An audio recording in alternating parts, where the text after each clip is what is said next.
ഒരു മനുഷ്യനെ ഖിയാമത്ത് നാളിൽ അല്ലാഹു സുബ്ഹാനഹു വ തആല നിർത്തും. അയാളിങ്ങനെ മനുഷ്യന്മാരുടെ മുന്നിലൊക്കെ നിൽക്കുക. അയാൾ നോക്കുമ്പോഴതാ അയാൾക്ക് 99 വലിയ ഏടുകൾ അയാൾക്കുണ്ട്. കണ്ണെത്താ ദൂരത്ത് ആ ഏടുകളുണ്ട് എന്നാണ്. അതിൽ മുഴുവനും അയാൾ ചെയ്ത തിന്മകളാണുള്ളത്, നന്മകളല്ല. 99 ഏടുകൾ മുഴുവൻ തിന്മകളാണ്. അത്രയും ഉൽമകൾ അയാൾ ചെയ്തു കൂട്ടിയിട്ടുണ്ട്. അപ്പം അതൊക്കെ കാണിച്ചു കൊടുത്തിട്ട് അയാളോട് ചോദിക്കുന്നത് അതുൻകിറു മിൻ ഹാദാ ഷൈഅൻ, ഇത് വല്ലതും നിഷേധിക്കുന്നുണ്ടോ? അല്ലാഹു സുബ്ഹാനഹു വ തആലയുടെ കിറാമൻ കാതിബീനായ ആദരണീയനായ എഴുത്തുകാരൻ, അവരാണല്ലോ ഇതൊക്കെ എഴുതി വെക്കുന്നത്. അവർ നിന്നോട് വല്ലതും ഉൽമം ചെയ്ത് നിനക്ക് പറയാനുണ്ടോ? ഈ പറയുന്നതൊക്കെ വെറുതെ എഴുതിയതാണ്. അപ്പോൾ അദ്ദേഹം പറയുന്നുണ്ട്, ലാ യാ റബ്ബ്, ഇല്ല റബ്ബേ, ഞാൻ ഇതൊക്കെ അംഗീകരിക്കുകയാണ് എന്ന് പറയുന്നുണ്ട്. അള്ളാഹു ഇനിയും ചോദിക്കുന്നുണ്ട്, അല കഉദുറുന ഹസന, നിനക്ക് എന്തെങ്കിലുമൊക്കെ ഒഴികഴിവ് പറയാനുണ്ടോ? അതല്ല ഇതിനെ കവച്ചു വെക്കാനുള്ള വല്ല നന്മയുണ്ടോ എന്ന് ചോദിക്കുന്നുണ്ട്. ഈ മനുഷ്യൻ ഇല്ല ഇല്ല എന്ന് തന്നെയാണ് പറയുന്നത്. പക്ഷേ അല്ലാഹു സുബ്ഹാനഹു വ തആല അവൻ അങ്ങേയറ്റം നീതിമാനാണ്. അല്ലാഹു തആല പറയുന്നത്, ഇന്നലക ഇൻദന ഹസന വാഹിദ, നീ ചെയ്ത ഒരു നന്മ നമ്മുടെ അടുക്കലുണ്ട്.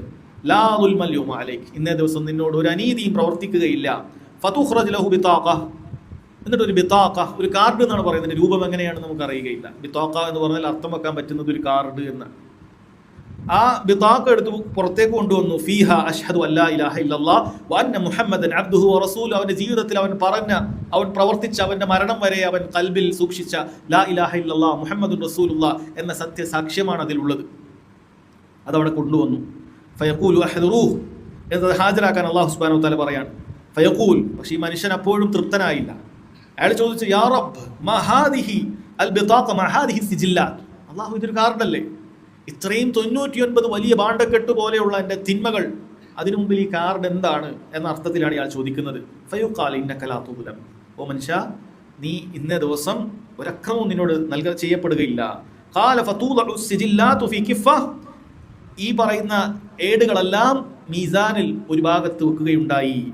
ഫതാശത്തി സിജില്ലാത്ത് വസഖുലത്തിൽ ബിതാഖ, എന്നാൽ ഈ ഏടുകളെല്ലാം അത് ഭാരം കുറഞ്ഞതായി.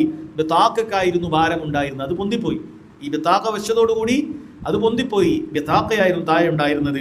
വലാ യസ്കുലു ഷൈഉൻ ബിസ്മില്ലാഹിർ റഹ്മാനിർ റഹീം, റഹ്മാനുർ റഹീമുമായ അള്ളാഹിന്റെ നാമമുള്ള ഒരു കാര്യം വെച്ചാൽ അതാണ് ഏറ്റവും വലിയ ഭാരം ഉണ്ടാവുക എന്ന് പറഞ്ഞു. ഇവിടെ ലാ ഇലാഹ ഇല്ലല്ലാഹ് മുഹമ്മദുർ റസൂലുള്ളാഹ് എന്നതിൽ അയാൾ മരിച്ചപ്പോൾ അയാളെ സംബന്ധിച്ചിടത്തോളം അത് അയാൾക്ക് ഉപകാരമായി എന്നാണ് പറയുന്നത്. അയാൾക്ക് അത് ഉപകാരമായി എന്നാണ് സഹോദരങ്ങളെ പറയുന്നത്. ഇത് വളരെ നമ്മൾ ശരിക്കും മനസ്സിലാക്കേണ്ട ഒരു കാര്യം ഇതിലുണ്ട്.